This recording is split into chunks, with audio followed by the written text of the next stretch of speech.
Hello guys, welcome back to our channel simplified study official. तो guys आज की video में हम करने वाले हैं बीकॉम फिफ्थ सेम की प्रोडक्शन एंड ऑपरेशनल मैनेजमेंट की बुक से chapter logistic and supply chain management. तो बेसिकली आज हम देखेंगे लॉजिस्टिक मैनेजमेंट क्या होता है एंड सप्लाई चेन मैनेजमेंट क्या होता है।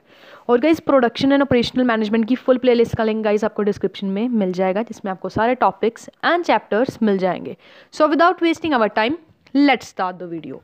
तो सबसे पहले हम देखेंगे लॉजिस्टिक मैनेजमेंट। अब गाइस लॉजिस्टिक मैनेजमेंट क्या है? तो गाइस लॉजिस्टिक का सबसे पहले देखेंगे मतलब क्या होता है। मैनेजमेंट का क्या मतलब होता है? किसी भी चीज़ को मैनेज करना जिससे उसकी जो कह सकते हो उसका जो रिजल्ट है वो बेस्ट है। सबसे पहले हम देखेंगे कि लॉजिस्टिक क्या होता है। तो गाइस लॉजिस्टिक में क्या होता है, इसमें हम सारी मूवमेंट देखते हैं, कोऑर्डिनेशन देखते हैं, जिससे अब मान लो आपकी कोई फैक्ट्री है या इंडस्ट्री है, आपकी प्रोडक्ट बनाते हो। अब जो आपका प्रोडक्ट है वहीं बन के रह जाएगा तो कस्टमर तो नहीं खुद ब खुद आएंगे, हमें कस्टमर तक वो प्रोडक्ट पहुंचाना पड़ेगा। उसमें हमें ट्रांसपोर्टेशन का खर्चा लगेगा, ठीक है। अलग अलग जोग्राफिकल एरिया में हमें अपना प्रोडक्ट पहुंचाना पड़ेगा, कहाँ कहाँ कस्टमर की डिमांड, हमें ये सारी चीज़ें देखनी होंगी। ये सारी चीज़ों को मैनेज करना पड़ेगा, सप्लायर तक पहुंचाना पड़ेगा, फिर रिटेलर तक। इसमें loads of time, loads of कह सकते हो मनी भी लगती है, और साथ ही साथ इसमें हम एक कह सकते हो कि एक स्ट्रैटेजी भी लगा के चलनी पड़ती है कि हाँ उस जगह पे ये चीज़ की डिमांड है। यानी कि मान लो अगर आपकी फैक्ट्री है, अगर आप सर्दियों का सामान बनाते हो तो ठंडे इलाकों में ही अपना प्रोडक्ट बेचोगे, ठीक है, वहाँ पे भेजोगे। सप्लायर, सब सप्लायर, इसमें रिटेलर तक हमने किस तरीके से अपना प्रोडक्ट पहुँचाना है, ये होता है आपका सप्लाई चेन मैनेजमेंट। मतलब ये सारी एक्टिविटीज़ को आपने इंश्योर करना है कि हाँ अच्छी तरीके से हमारा प्रोडक्ट पहुँच जाए, जहाँ डिमांड है, जितनी डिमांड है उतना प्रोडक्ट पहुँचे। तो ये सारी चीज़ों को मैनेज करना, that is supply chain management. मतलब इसमें जो मूवमेंट है, जिसमें हम गुड्स को एक पॉइंट से प्रोडक्शन के पॉइंट से लेके कस्टमर तक पहुंचाते हैं, that is known as logistic. इस सारी चीज़ों को हमने क्या करना है, मैनेज करना है। अब है गाइस एलिमेंट्स ऑफ लॉजिस्टिक। क्या क्या एलिमेंट्स हैं? पहला है logistic and maintenance support plan. अब जो लॉजिस्टिक मैनेजमेंट है, इसमें हमें ऐसे ही नहीं है कि हम सीधा ही अपना प्रोडक्ट लेंगे और कहीं भी छोड़ के आ जाएंगे, ऐसा नहीं होगा। हमारे पास एक प्रॉपर प्लान होना चाहिए, किस रूट से हमारा जो प्रोडक्ट है जाएगा, ठीक है। बाय द एयर जाएगा, बाय शिप जाएगा, ठीक है, बाय रोड जाएगा, ये सारी चीज़ें प्लान करनी पड़ेगी, ठीक है। लॉजिस्टिक जो जो चीज़ें हमें रिक्वायर हैं, जो प्रोडक्ट की पूरी लाइफ साइकिल है, किस तरीके से सप्लायर तक पहुंचेगा, सब सप्लायर तक, फिर रिटेलर तक पहुंचेगा, और नेक्स्ट कैसे ये कस्टमर तक पहुंचेगी, ये सारी प्लानिंग हमें लॉजिस्टिक मैनेजमेंट के अंदर करनी है। दूसरा है logistic maintenance and support personnel. Personnel का मतलब अब देखो, जब हमारा जो प्रोडक्ट है हमने प्रोडक्शन की जगह से लेके कस्टमर तक लेके जाना। अगर हम, जैसे मैं आपको कह रही हूँ, ट्रांसपोर्टेशन के थ्रू आप लेके जाओगे बाय द एयर, उसमें पर्सनस चाहिए, वर्कर्स चाहिए जो आपके प्रोडक्ट को उठा के लोड करेंगे, उसके बाद उसको लेके जाएंगे, ड्राइवर चाहिए, ठीक है।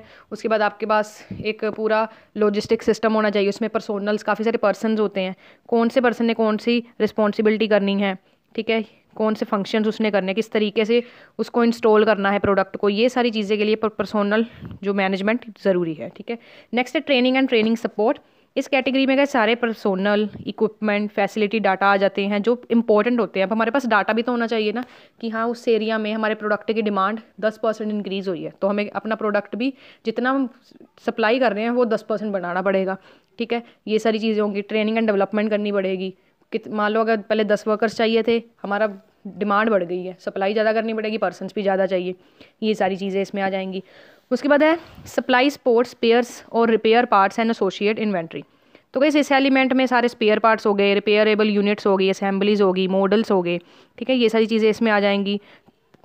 मतलब गाइस इसमें बहुत सारी चीज़ें आ जाएंगी, जैसे कंप्यूटर सॉफ्टवेयर्स हो गए, सपोर्ट इक्विपमेंट होगी, ट्रांसपोर्टेशनल हैंडलिंग इक्विपमेंट हो गए, कौन कौन सी चीज़ें आपको नीडेड हैं, ठीक है, जो आपका प्रोडक्ट है प्रोडक्शन एरिया से लेके कस्टमर्स तक लेके जाना, ये सारी चीज़ें इसमें आ जाएंगी।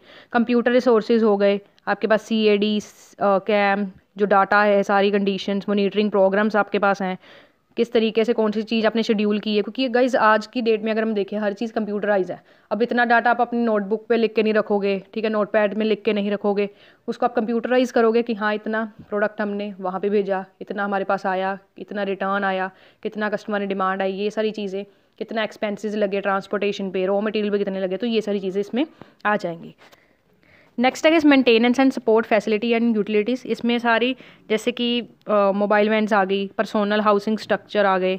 इसमें जैसे कि किस तरीके से, अब देखो कोई प्रोडक्ट है, मान लो आपका कांच का कोई प्रोडक्ट है, ठीक है, कांच का कोई कह सकते हो शोपीस है, अब उसको आपको अच्छी तरीके से रैप करना है, बॉक्स के अंदर अच्छी तरीके से डालना है ताकि वो टूट ना जाए, मतलब कस्टमर तक जैसा बना है वैसा ही पहुँचे। उसके लिए कुछ मेंटेनेंस की नीड है ना, किस तरीके से आपने चीज़ों को मेंटेन करना है, वो सारी चीज़ें का उसमें आप देखोगे। ठीक है, इसमें मतलब सारा किस तरीके से आपका जो प्रोडक्ट है वो सेफली आपके कस्टमर्स तक पहुंचना चाहिए, इसमें ये आ जाएगा। देन है पैकिंग, हैंडलिंग एंड स्टोरेज, ये भी वही चीज़ है। कहाँ पे मान लो आपका प्रोडक्ट बन गया, अभी मान लो अभी बना है पर जाना तो कल है, तो कहीं ना कहीं स्टोर करना पड़ेगा, वेयर हाउसिंग की फैसिलिटीज़ आपके पास होनी चाहिए, किस तरीके से हैंडल करना है, स्टोरेज किस तरीके से होगी वो होगा। Next test, measurement, handling and support equipment, इस कैटेगरी में सारे टूल्स आ जाएंगे, मॉनिटरिंग इक्विपमेंट आ जाएंगे, चेकआउट इक्विपमेंट आ जाएंगे, टेस्ट इक्विपमेंट आ जाएंगे। अब मान लो जैसे कि फॉर एग्जांपल अगर आपकी इंडस्ट्री मोबाइल फ़ोन्स बना रही है, अब आपने मोबाइल फ़ोन्स बनाए, अब उसको टेस्ट करने के लिए कोई मॉनिटर टेस्टिंग डिवाइस होना चाहिए कि हाँ सही तरीके से काम कर रहा है या नहीं करना है। ठीक है, ये सारी चीज़ें इसमें आ जाएंगी। उसके बाद है लॉजिस्टिक इन्फॉर्मेशन, इसमें कई सारे रिसोर्सेज आ जाएंगे जो आपके लॉजिस्टिक को इफेक्टिव एंड एफिशिएंट बनाते हैं। ठीक है, सारी इन्फॉर्मेशन आपके पास आ जाएंगी, काफ़ी सारे मेथड्स हैं, ये सारी चीज़ें इसमें आ जाती हैं। नेक्स्ट है guys reasons for emergence of logistic. अब लॉजिस्टिक की इमरजेंस के क्या रीजंस हैं? नंबर 1 है change in customer demand pattern. अब गाइस अगर आप मोबाइल फ़ोन्स ही ले लो, आज से अगर 10 साल 15 साल 20 साल पहले देखोगे, मोबाइल फ़ोन की इतनी डिमांड नहीं होती थी बट इतनी नहीं होती थी जितनी आज प्रेजेंट डेट में है। सबके पास मोबाइल्स हैं, internet facilities, day by day internet connections बढ़ते जा रहे हैं, तो कस्टमर की डिमांड चेंज होने के कारण लॉजिस्टिक मैनेजमेंट की नीड हमें पड़ती है कि इतनी जगह पे हमें अपना प्रोडक्ट पहुंचाना है, कस्टमर्स की नीड को देखना है, तो वो सारी चीज़ें इसमें आ जाएंगी। Next, economic pressure on industry. अब गाइज इकोनॉमिक प्रेशर है, जैसे कि अब business day by day increase हो रहे हैं, कस्टमर की जैसे मैंने आपको बताया डिमांड इंक्रीज़ होगी, तो कह सकते हो एक इंडस्ट्री पे प्रेशर भी आता है कि हाँ इतनी मुझे डिमांड आ रही है, मेरी सप्लाई तो 1000 यूनिट्स है, डिमांड मुझे 10,000 यूनिट्स की आ रही है, तो किस तरीके से इंडस्ट्री पे भी ये कह सकते हैं दबाव बनता है कि हाँ मुझे ज़्यादा से ज़्यादा प्रोडक्ट बनाने हैं, मशीनरी नहीं लगाओ, इक्विपमेंट लगाओ, प्लांट की लोकेशन करो, ये सारी चीज़ें। नेक्स्ट है technological changes and application of qualitative techniques to business problem. अब टेक्निकल इनोवेशन बहुत सारी हो रही हैं। ठीक है, जैसे कि फोल्डेबल फ़ोन्स हो गए। ठीक है, कैमरास देख सकते हो, आज से 10 साल 20 साल पहले के फ़ोन्स के कैमरा देखो और आज देखो कितनी इनोवेशन आ रही है, हर चीज़ में इनोवेशन आ रही है, तो जिससे लॉजिस्टिक प्रॉब्लम बहुत ज़्यादा कॉम्प्लेक्स होती जा रही हैं। उसके लिए जैसे क्वालिटेटिव टेक्निक्स भी बहुत ज़्यादा, जिससे हम जो बिज़नेस प्रॉब्लम्स को सॉल्व कर सकते हैं। तो गाइस ये थे reasons for emergence of logistic. अब हम देखेंगे सिग्निफिकेंस, क्या क्या इंपॉर्टेंस है लॉजिस्टिक की। नेक्स्ट है cost of logistic and significance. तो गाइस जो कॉस्ट है, अब जैसे मैंने आपको कहा कोई भी बिजनेस हो, कुछ भी आप छोटे से छोटा काम कर रहे हो, अगर आपकी कॉस्ट कम होगी, आप जो प्राइस पे बेच रहे हो वो ज़्यादा होगा, जो डिफरेंस आएगा वो आपका क्या होगा, प्रॉफिट होगा। अगर आपकी कॉस्ट ज़्यादा होगी प्रॉफिट कम होगा, बट अगर कॉस्ट कम होगी तो प्रॉफिट आपका क्या होगा, ज़्यादा होगा।